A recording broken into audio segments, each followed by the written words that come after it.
Thanks to AT&T and Samsung for sponsoring this video. Check out the new Samsung Galaxy Note 20 Ultra 5G with ultimate AT&T 5G connectivity for next level power on everything you love to do on your phone, from gaming and streaming to so much more. Welcome back to Technical Difficulties, coming to you from my totally unsoundproofed home labor space / where my kids go to learn new words. As a side bonus, now that both of my kids are doing home virtual learning, I can potentially teach dozens of kids new words if I'm not careful.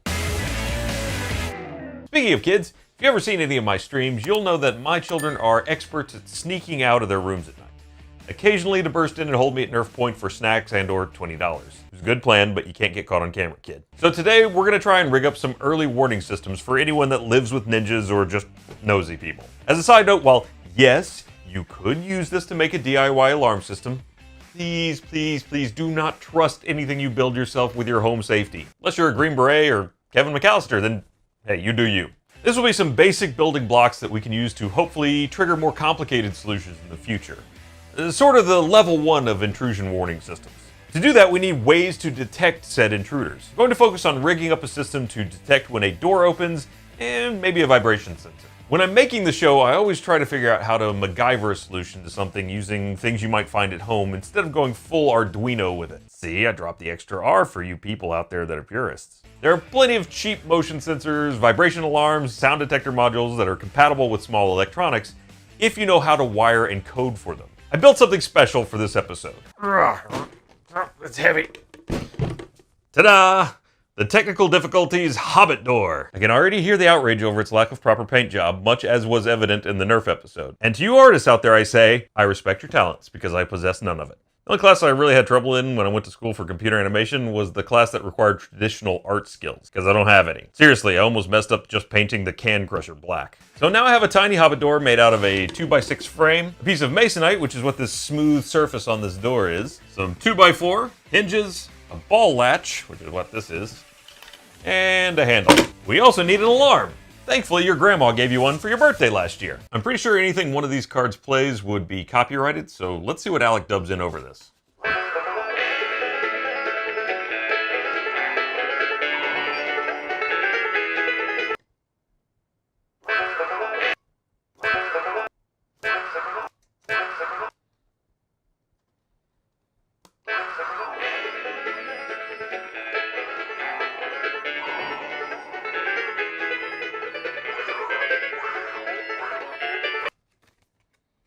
What I heard was a chorus of cats singing Happy Birthday, which was haunting enough. Whatever you heard probably scarred you for life. So let's rip this cute cat's face off and see what makes it tick. Or whatever it was that you heard. Look away, cat lovers.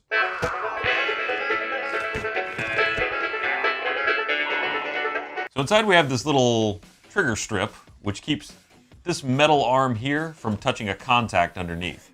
When you pull the card open, the strip slides out, exposing a gap cut into it, which lets the metal touch and complete the circuit. It's got 2 watch batteries powering it and a small speaker. The sound must be encoded on a small integrated circuit under this little black thing right here. It only goes off once, so it must need the contact to be cut to reset it back to ready to play. Considering we aren't going to build in a way to shut it off with a key or code or magic gesture, that's not really a bad thing. So the quick and dirty way to do this will be just to take this strip and I think attach it to the door frame, and then we'll just stick the rest of this to the door itself. I'm gonna try and do this with some of these 2-sided adhesive strips that are used for mounting these plastic hooks on your wall. Let's see if it works.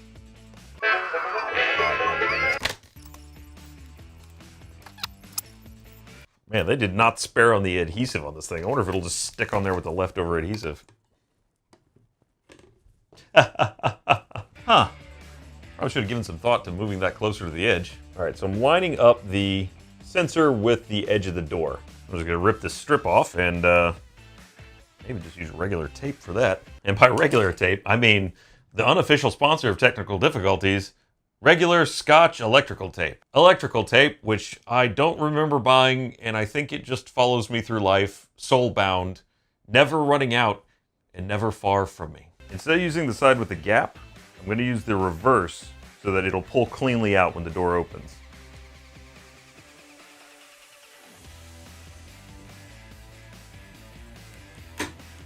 Okay, so now when I open the door, that should pull free and connect it, and we'll hear something. This episode is brought to you by The Boys Season 2.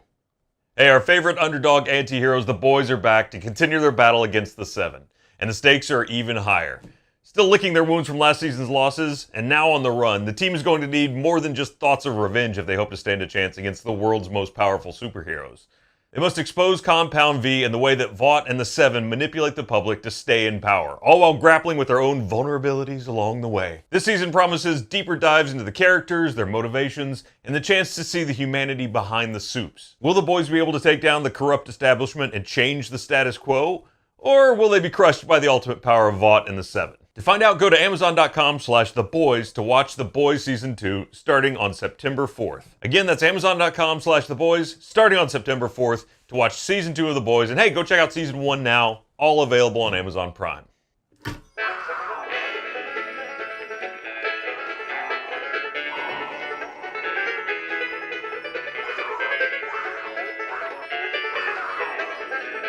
Ah, the dulcet sounds of whatever that was. Now that worked fine, but the reset on it is really annoying. Ideally, we want something that would trigger when the door opens and then automatically reset for the next use. If you ever wondered how regular door sensors work, they usually use a magnet and what's called a reed switch. A reed switch is basically a thin piece of metal that hovers over a metal plate so that when you apply a magnetic force, it pulls it down into contact, completing the circuit. And while I could have just bought one on Amazon, either in a lovely package pre-designed for door mounting for $5 to $10, or gotten just the little reed switch itself for less than $1. Instead, I decided to spend about $15 to build it myself out of junk. So here's your parts list. Angle brackets, a decorative hasp, a strong magnet, 2 wires, and in honor of this sweet 80s MacGyver hairstyle I have, we're just gonna do it with tape. As I said, this is totally level 1, so I'm not even going to solder it together. So I do recommend that if you plan on this staying on your door for more than 3 or 4 openings, that you do go ahead and screw and solder this together instead of taping it. But hey, you never know when you'll be in the middle of a spy situation, need a sudden door alarm that plays cats and can reset a couple times. So here's the plan. I'm going to take a couple of these angle brackets and tape them right at the top of the door. They need to be just far apart. The hasp will fall across and touch the other one. I'm going to take a small piece of tape and connect one of the wires to the bottom of the hasp, making sure that the metal part is in full contact with it. Really push it on there so it makes sure it's nice and tight. Silly as it is, I'm going to actually tape this hasp onto this angle bracket, drop a piece across the top too. Second wire, I'm going to run through the hole in this angle bracket and tape to the bottom, bending it down just a little so it doesn't stick up too far. But there we go, that should make good contact. The magnet, I don't even really need to tape on anything, because magnets. And I'm going to tape this high enough so that it does still attract it, but low enough that it gets it off the wire. Then I'm going to realize that I put this too far away from this for these wires. Better. I'm going to take another piece of tape and put it on top of the wire. I'm going to put it on top of the contact so that it touches the metal, but also prevents the arm from touching it. Now the tape is stopping that from coming in contact. With one wire taped to the connector on the circuit board, we now need to tape the other wire to the metal arm. This allows the circuit to be completed by going through our latch device. Alright, so after a liberal application of tape, seriously, just learn to solder, don't do this. I don't know how MacGyver made it through so many seasons. Maybe it's because he was using duct tape instead of electrical. Nah, gotta stay on brand. So while it looks awful, as long as we hear noise when I open the door, success. You gotta be kidding me. This just worked.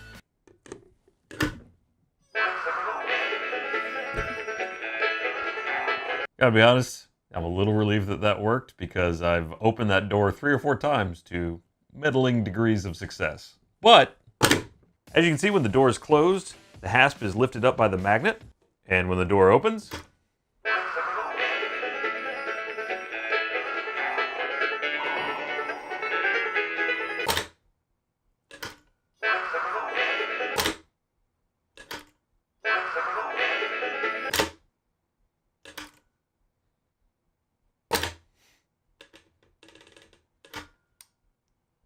and that's what happens when you use tape.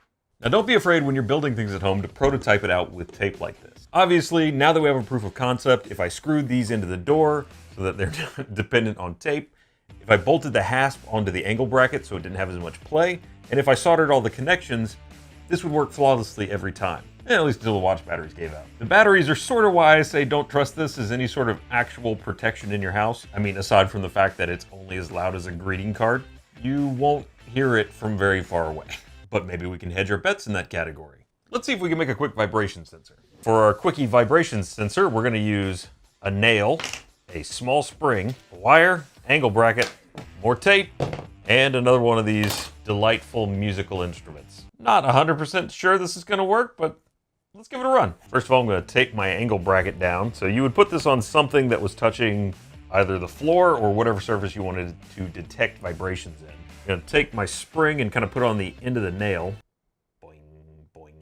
That goes through the hole in the angle bracket, as we're going to place this right over the contact that makes the lovely meowing sound. I'm going to take the wire, I'm going to connect it from the lever arm on the music box to the end of this spring. Okay, so I got everything taped down. Now we just need to lightly suspend this. So I'm going to try and just run a small piece of tape over the end of this and see if I can gently lift it up off the contact. So you can see it now gently just floating right over the contact. What we've created here is a vibration switch that's in a normally closed position. That means it's usually in contact with the pad. I had to do it that way with the greeting card because if you lose connection, then it stops playing. However, as long as it's in connection, it'll play all the way through and stop. When this detects a vibration, it bounces the nail off the pad, which causes it to reset and play through the sound again. So now if I bump the table, you just worked. I hate you. So if I bump it,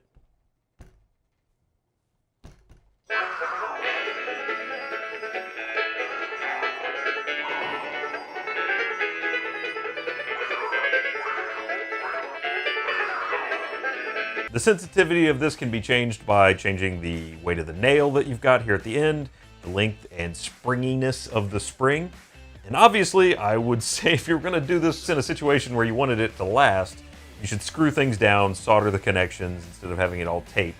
And of course, use something other than a greeting card for your alarm because it's not loud. The downfall of this particular style of vibration sensor is it's only going to work in a gravity-fed position. If I needed to mount it, say, on the side of something, then this configuration wouldn't work because I'm relying on gravity to pull it back into contact with the metal plate.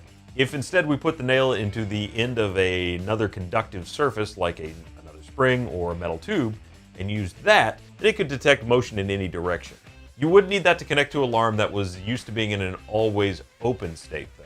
That way when it touched the wall just briefly, it would trigger the alarm instead of having to stay in contact with it to make it play all the way through. So this is about as quick and dirty as I can make any sort of motion or vibration detection system. If you guys like level 1 of this and you'd like to see what happens if we go to level 2, I'll give you a hint. It's going to involve a lot more actual soldering. We're going to bring out some Arduinos, and we're going to go from just passive to, let's say, neutral. And level 3, if we get there, is active deterrent. If you want to see that, just make sure that you like and interact with this video. I'm going to start something with this episode of Technical Difficulties. Going forward, I'm going to respond to questions and comments on this video for the first 2 days that it's up. I'm only going to be doing this on the roosterteeth.com version of the video. The first day it comes out for first members only, the second day it's free to everybody, and it does also go to YouTube. I'm focusing on responding on our site because that helps me contain the number of questions I'm going to have and help thank our community for supporting us and making this kind of show possible. Definitely not going to respond to every comment and question, but any that I have a good answer for, or at least something snarky to say, I'll throw it up. Thank you for watching Technical Difficulties. Play us home, cats!